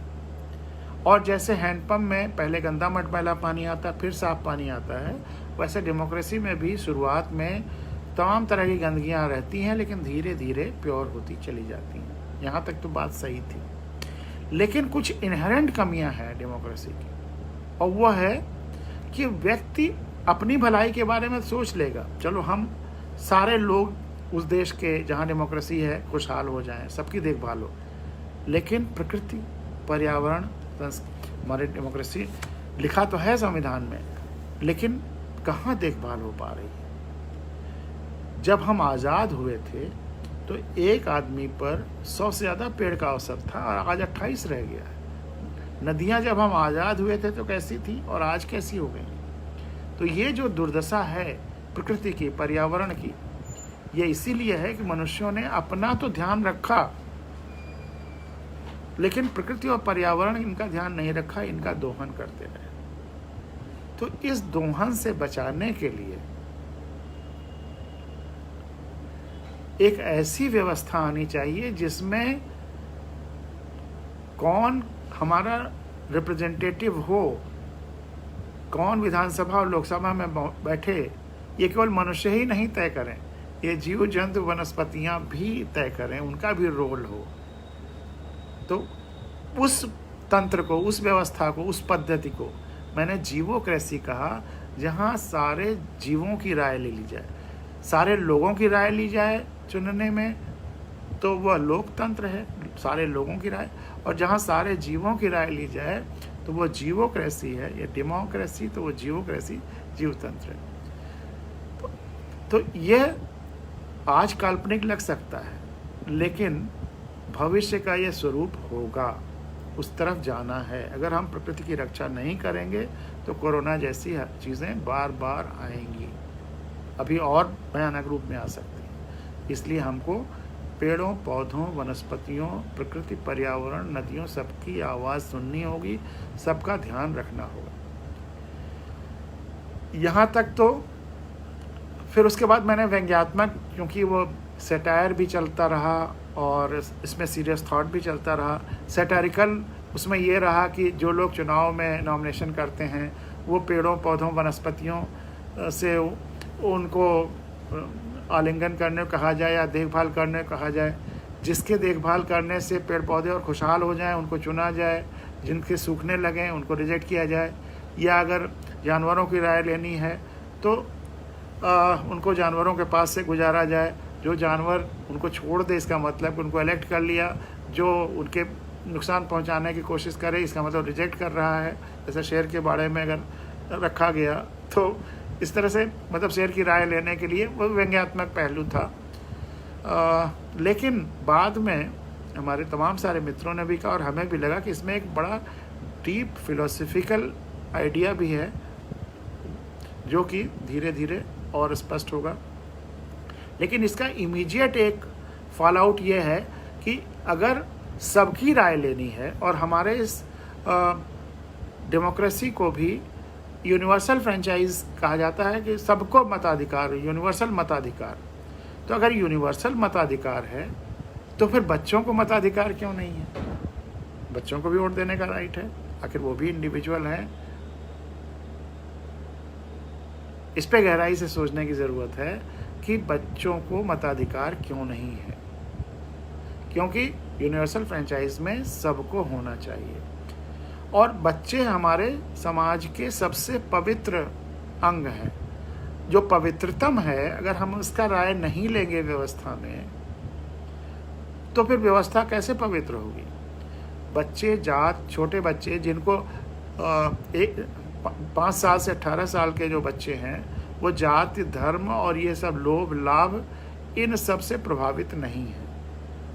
वो इनोसेंट है, वो अच्छे को अच्छा कह सकते हैं, बुरे को बुरा कह सकते हैं। इस पर एक कहानी है और बच्चों के उस पर क्या राय है ये मैं कल सुनाऊंगा। आज केवल इतना ही कह करके अपनी बात ख़त्म करेंगे कि जियोक्रेसी आए या ना आए, इमीडिएटली हम लोगों की ज़िंदगी में आएगी तो बाद में, लेकिन ज़िंदगी में आए या ना आए, लेकिन एक चीज़ ज़रूर होनी चाहिए कि बच्चों को मताधिकार मिलना चाहिए। आप कहेंगे कि वो इतने छोटे हैं, इतना बड़ा परिवर्तन कैसे हो जाएगा? तो आप सोचिए कि डेमोक्रेसी कैसे कैसे इवॉल्व हुई है। अमेरिका में शुरू में आपको शायद पता हो कि जो साक्षर होते थे, लिटरेट होते थे, उन्हीं को मताधिकार था। जो निरक्षर थे उनको मताधिकार नहीं था। तो तमाम सारी एजेंसियां, तमाम सारे NGOs, तमाम सारी स्वयंसेवी संस्थाएं लोगों को, और तमाम सारी पॉलिटिकल पार्टीज़ भी लोगों को साक्षर बनाने में लग गई कि ताकि ये हमारे वोट बैंक बन जाए। साक्षरता का अभियान चलाया गया और जब सब साक्षर हो गए और सबको मताधिकार हो गया, तब वहाँ पर एक बड़ी अच्छी बात हुई कि वो जो संस्थाएं बनी थी, पहले तो उन्होंने बनी थी कि हमारे वोटर्स बढ़ाए जाएं, लेकिन जब वो सब काम हो गया, 100% वोटिंग हो गई, तब उन्होंने एक नया काम शुरू किया और वो था कि कैसे वोट दिया जाए, अच्छे लोगों को कैसे चुना जाए। जो काम हम लोग डिस्कस कर रहे हैं वो वहाँ उन संस्थाओं ने किया और उसके बाद बेटर वोटिंग की तमाम सारी चीज़ें शुरू हुई। तो ये मैं कह रहा हूँ कि उस समय अगर कोई कहता कि ऐसा भी सिस्टम हो सकता है जहाँ सबको वोट देने का अधिकार हो, चाहे साक्षर हो चाहे निरक्षर, तो लोगों को विश्वास नहीं होगा। लेकिन धीरे धीरे वो इवॉल्व हुआ। उसी तरह से आज से 100 साल पहले लेडीज़ को मताधिकार नहीं था। जो उस समय की डेमोक्रेसीज थी, चाहे इंग्लैंड का हो चाहे अमेरिका का हो, लेडीज़ को मताधिकार नहीं था। आज ये सोचना भी असंभव सा लगता है कि क्या कभी ऐसा भी लोकतंत्र रहा होगा जहाँ लेडीज़ को मताधिकार ना हो। वैसे ही आज से 30, 40, 50 साल बाद यह सोचना भी असंभव रहेगा कि क्या ऐसा भी लोकतंत्र रहा जहाँ बच्चों को देने का अधिकार नहीं था। ये जब मैं जियोक्रेसी मैंने जब लिखी और ये आइडिया आई और प्रोपोगेट हुई, तो मेरी 5 साल की बच्ची ने उस समय रुंझुन बड़ी खुश हुई कि अरे अब पापा अब हम भी अपनी राय बता सकेंगे।